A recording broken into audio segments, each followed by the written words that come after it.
তারা কিন্তু এখন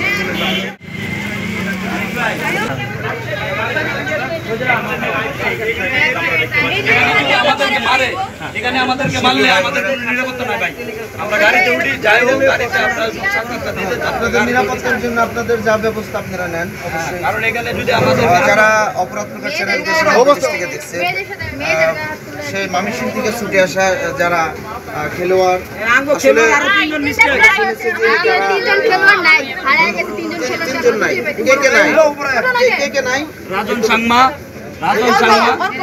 রাজন সাংমা, অর্ক এবং সাপেল এবং রিপন সাগর। আমার এই প্লেয়ারটি এখন পর্যন্ত আমার গাড়ির কাছে আসতে পারে নাই। আমরা চারজন প্লেয়ারকে থানায় যেতে দেখছি, থানায় তারা দৌড়ে গেছে।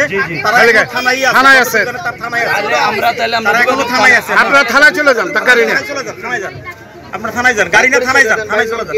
আমি মোহাম্মদ অনিক হাসান, আমি ময়মনসিংহ জেলা কাবাডি টিমের ম্যানেজার হিসেবে আছি। ঠিক আছে, আমি সাবেক প্লেয়ার ছিলাম, আমি জেলা টিমের ক্যাপ্টেন ছিলাম একাধিকবার।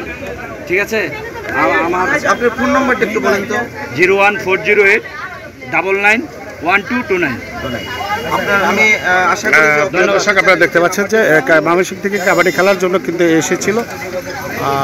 তাদের ভেতরে একটি বিষয় নিয়ে তাদের সাথে একটু সমস্যার কারণে তারা চলে যাচ্ছে। প্রান্তিক সুপারে ময়মনসিংহ থেকে এসেছিল এই গাড়িটিতে, দেখতে পাচ্ছেন তারা কিন্তু খুব কষ্ট নিয়ে চলে যাচ্ছে। আমি সেই চিত্র কিন্তু দেখাচ্ছি, সে দুঃখ প্রকাশ করছে, দেখতে পাচ্ছেন।